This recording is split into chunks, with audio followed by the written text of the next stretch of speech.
As you know, I like to talk about this aspect quite a bit, and you've heard me talk about the origins of the World Economic Forum, the Limits to Growth Report, and all of that stuff. So we're going to skip some of the finer details, but in 1972, the Club of Rome came out with the Limits to Growth Report, which they quote-unquote predicted that society would begin to collapse by 2030.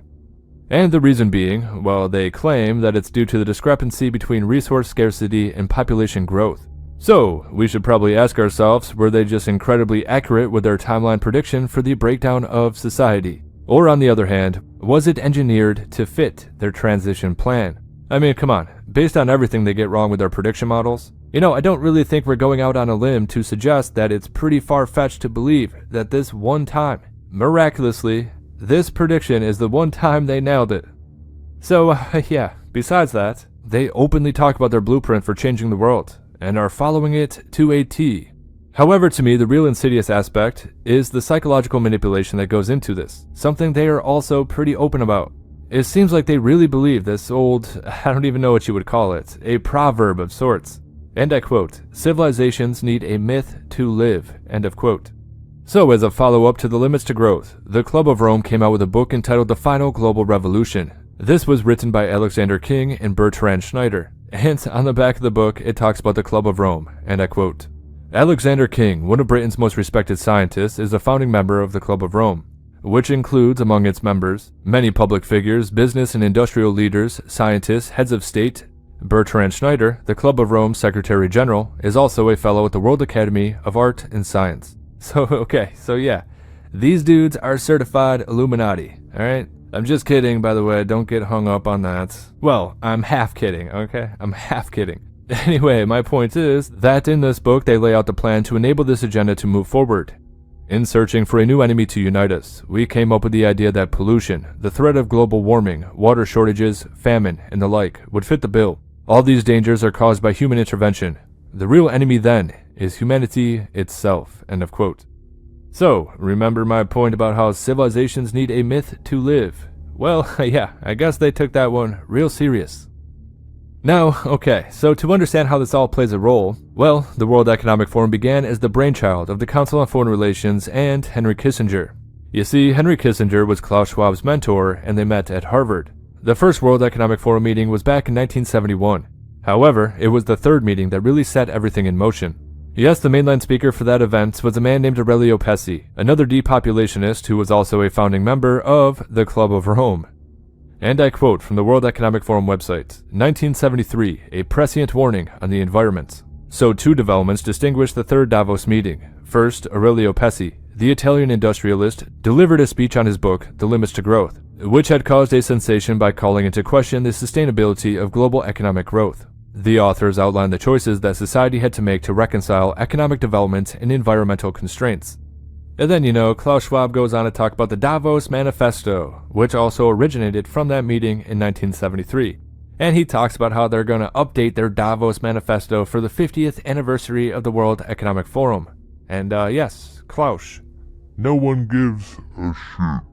And well, they shouldn't give a shit because every book this guy puts out is basically the mad ravings of a lunatic. But anyway, let's move on. The main point here is that the World Economic Forum and the Club of Rome are inextricably linked. They have been working at this 2030 plan since the 1970s. And those two entities, the World Economic Forum and the Club of Rome, well, they hold the same views on humanity. And yeah, it's not gonna look good for us. I mean, yeah, they're working towards the same future. You see, the Limits to Growth set us on the path towards Agenda 21, which of course, as we know, Nancy Pelosi helped sign us on to that agreement back in 1992 at the Earth Summit in Rio.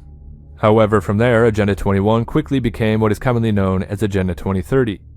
And yeah, so these are basically just the Sustainable Development Goals from the World Economic Forum, the UN, and yeah, it's pretty much the basis for all the chaos we see today.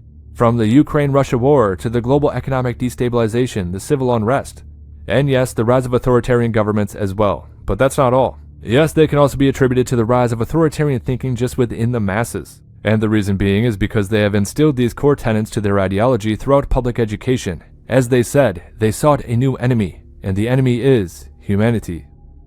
I mean, come on, they openly talk about it. Okay, so one more point on this before we get back from this tangent.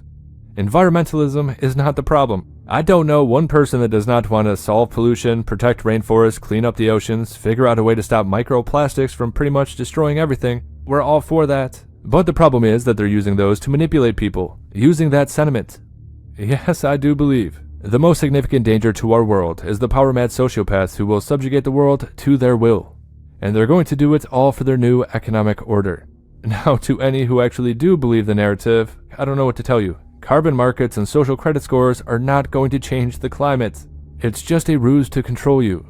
You know, back when we were talking about the origins of the World Economic Forum and transhumanism, well, I came across a quote from a man named Arnold Toynbee. And if you don't know, this guy has ties to the origins of the modern transhumanist depopulationist agenda. He has ties to guys like Cecil Rhodes and the Tavistock Institute, I believe. He's even connected to guys like Alfred Milner in the Round Table groups. Anyway, he said, and I quote, "The cult of sovereignty has become mankind's major religion. Its God demands human sacrifice." End of quote. Now, I think that's an interesting quote because, as I interpret it, well, it's a great example of their smug disdain. And it shows, collectively, how all of these people think. Because this idea that sovereignty is something to decry, that sovereignty, either on a national level or an individual level, that sovereignty is somehow hindering human progress. I mean, it's crazy. They all have this weird collectivist worldview. Yes, they seem to believe that a centralized global authority would solve all of humanity's problems. So once again, in the quote, he mentions that sovereignty has become mankind's major religion, and its God demands sacrifice. You know, it's also pretty interesting because the core point to their entire philosophy is that human sacrifice is not only needed, but obliged for their utopian view. I mean, come on, they openly talk about how they need less people on the planet. So in the session we just attended here at the Economic Forum, I think there was a sense of relief, actually, in your frankness. You brought up some issues that others are reluctant to bring up. Always. All the religious groups are against me because I'm talking about population. They want more souls. I want less on the planet.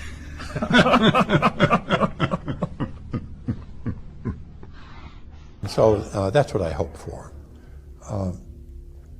That we can, I mean, the planet can support something like 1 billion people,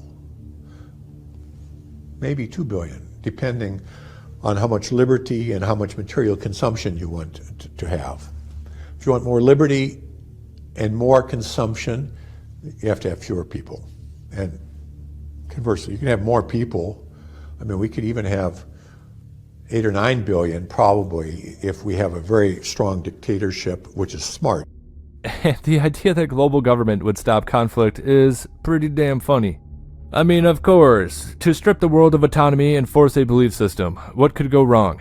Well, that's going to lead to a hell of a lot more conflict. And most certainly, these monstrous ideologues would deem it to be a much-needed sacrifice. A sacrifice whose toll would be paid by extinguishing human life. Yes, they would say it's all for the greater good.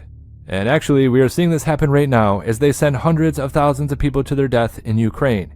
But you know, don't worry about it because, as they say, it's a part of the bigger picture.